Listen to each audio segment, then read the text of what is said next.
Good morning, Phil. I hope you've got your coffee and welcome to you. Good morning, John. Yeah, well equipped with coffee. Good. So, tea and coffee. So the purpose of this podcast is to introduce Phil Raine. This is Phil Raine as a new member of the Pastoral Support Team for Pastors Academy, Pastoral Support Team for the Midlands.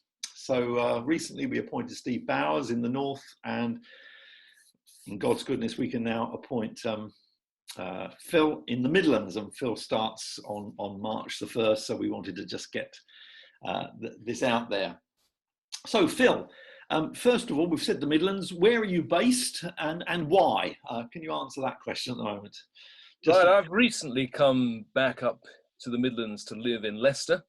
Mm-hmm. I was 7 years down in Headley Park Church in Bristol, serving with Neil Todman and Simon Damon. Great times, but come up here, and it's a great opportunity now to be in the Midlands, and I'm thankful for the opportunity to serve pastors in this whole belt. We're carving up England, aren't we, with Steve in the north, Malcolm in the east, something like that, and you're down the south, John. Yeah. And here's a great swath of counties going across the Midlands, West Midlands, East Midlands, and so we think, well, probably between Sheffield and Bedfordshire, okay, Hertfordshire, Gloucestershire, and all these other shires in between. And including Birmingham. Yeah. Birmingham, Nottingham, Leicester, Northampton, those sort of cities as well. Yeah. And you've come back to Leicester because you're looking after your mother-in-law? That's right, yeah. My wife is caring for mother-in-law here at home. Yeah. And I've got to get out of the house, haven't I? Okay, so that's where you're based. I mean, can you just tell us a little bit about your family and about your ministry, yeah. Right, yeah. I'm married to Beth. Yeah. And Beth's always had a particular concern to support and help ministry wives. Okay. That's been great, and something we've sometimes done a bit together as well. Yeah. But we've been blessed by the Lord with 6 children. Wow. That's a pastoral burden in itself, isn't it? But your own congregation. They're great. They're off our hands now. They're all married, and we've got 18 grandchildren, 19th on the way. Wow. Due in May, so that's great. I don't know when a clan becomes a tribe, but we're on the way, I think, really. So you're a true patriarch.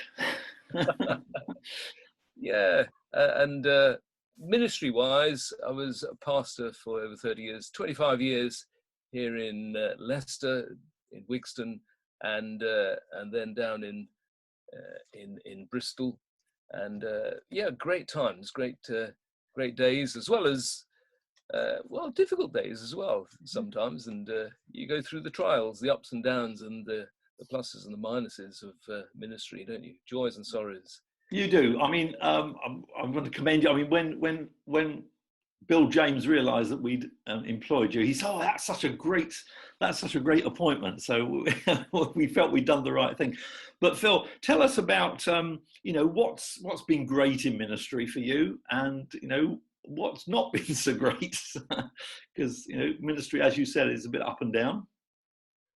Great times are always when there's God's blessing on his work, and to see people converted, trusting the Lord, and to see opportunities as well, as people grow into service, grow into opportunities of service as well.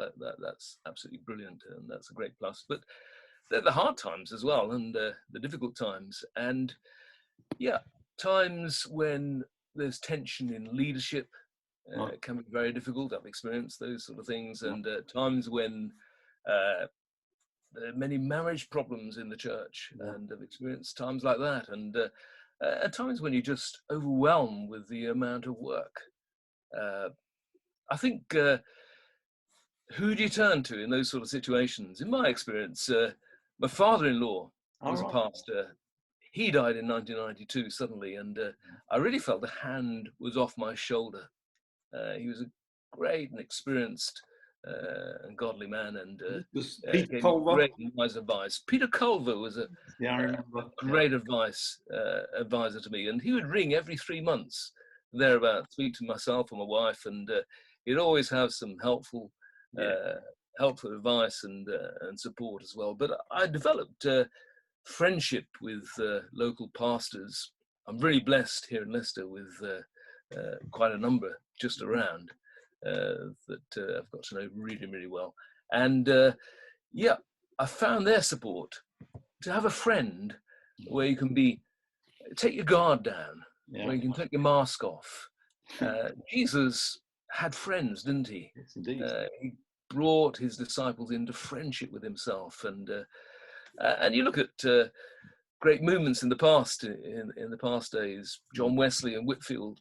There was rift and difficulty sometimes, but there was great friendship, and you read the journals, you find that they knew folk well, intimately, and shared so much together.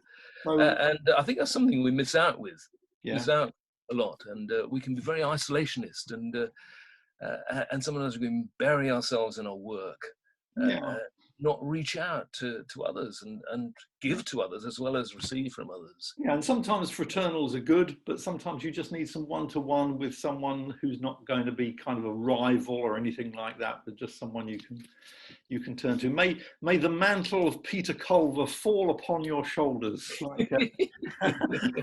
like Elijah's mantle on Elisha. That would be very good. Before you went into ministry, Phil, you were a GP, a doctor. That's right. Yeah. And I was just wondering about, tips for self-care for pastors. What would you say from a medical point of view? What the pastors tend not to do, which perhaps they should do, or whatever. That's a long time ago, but a past life, more than 35 years ago. But I really loved being a GP. Yeah. I had some ministers, the local Anglican minister and the Baptist pastor. They were on my books as a GP. I wish I knew the pressures that they were experiencing to the same understanding that I know now, and you really are under a huge amount of pressure as a pastor, and you do need to watch yourself. And Paul talks about bodily exercise. He knew a little bit about that, and all the vigors of his traveling around really developed his physique, I'm sure. Yeah. So often we're a bit unhealthy. Too much sitting around. In the way that we bury ourselves in our work, we don't give adequate time for rest. I know when I started off, I didn't really take a regular day off, and that was to my loss. Sometimes I'd be on holiday and using the holiday as preaching opportunities, and that wasn't good for the family either. Yes, There's got to be a balance, isn't there, in your life, and working that out without going too far the other way, and getting the right balance is so important. Getting the right balance in diet as well, and I'm a great advocate of Michael Mosley's diets.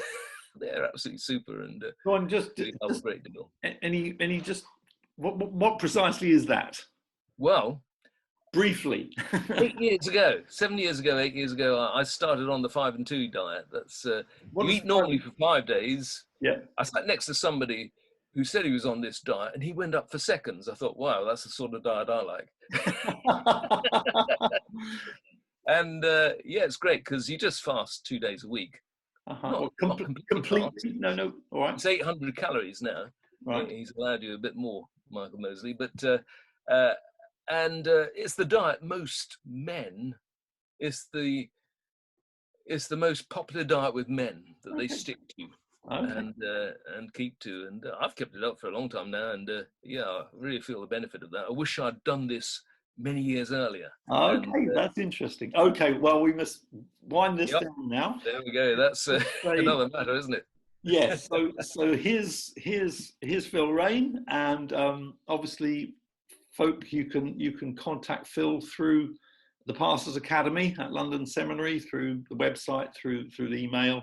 And folk there will channel your messages onto Phil, and Phil can pick things up from there. So Phil, we are really pleased, really pleased to have you on board, and may God bless you in this ministry. Yeah, thanks. And yeah, please get in touch. Email me or text me, and I'll be glad to meet up with you and engage in the ministry of tea and coffee. Cheers. God bless. Bye-bye. God bless you.